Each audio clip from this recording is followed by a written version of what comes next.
আমরা কিন্তু একা একে দেখেন খাওয়ার মজমায় বসে গেছি।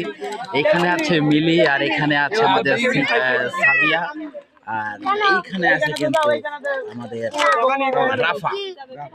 এরা কিন্তু সবাই খাওয়া দাওয়ার আয়োজন করছে, আমরা খাবো।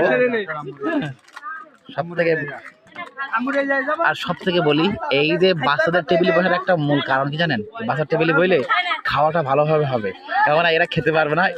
এদের যাদের যে বরাদ্দ হবে সেই বরাদ্দ কিছু অংশগুলো আমরা খেয়ে ফেলবো। এই জন্য এই প্ল্যানটা সবার করা উচিত বলে আমি মনে করি। প্লেট হিসেবে প্রত্যেকের সমান দেওয়া। এইবার খাচ্ছি না পারলি সামনে খাওয়ার লোক আছে, সবাই গোষ্ঠ বেশি বেশি নিবি, গোষ্ঠ গুলো বেশি বেশি নিবি, তো তোরা না খাইলে আমরা আসি খাবো। গোষ্ঠ বেশি বেশি নিবি, তোরা খাইতে না পারলে আমি খাওয়ার সমস্যা নেই।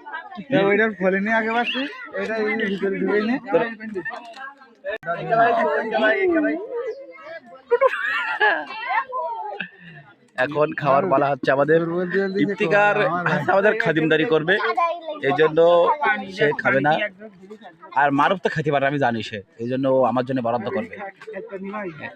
আমি খেতে ভাই, আমিও আমিও আমিও খেতে পারি ভাই। তোরা না করলে আমার দিস ভাই।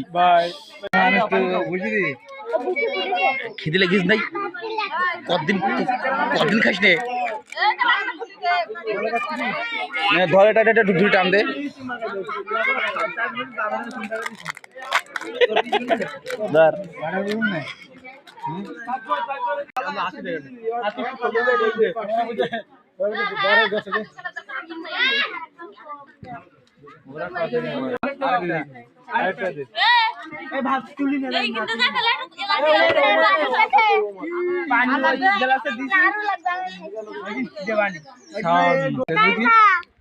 কি ফলোয়ার ডলার তাকে জানি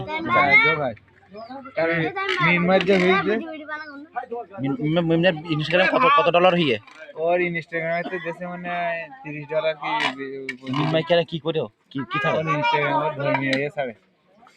তোর হলো 8,40,000-এর মতো ফলোয়ার আছে ইনস্টাগ্রামে। ও তো খাওয়া দাওয়া আমরা শুরু করে দিচ্ছি অলরেডি। শুধুমাত্র তরকারিটা আসলে কিন্তু খাওয়াটা আমরা শুরু করে দিই। অলরেডি কিন্তু ভাত প্লেট দেওয়া হয়ে গেছে।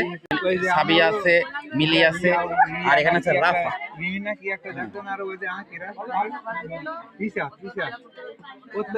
তো গাইস ভালো থাকুন, সুস্থ থাকুন, এই প্রত্যাশা করে আজকে এখান থেকে ভিডিও থেকে বিদায় নিচ্ছি। দেখাবে পরবর্তী সময় ভিডিওতে। বাই বাই, আল্লাহ হাফেজ।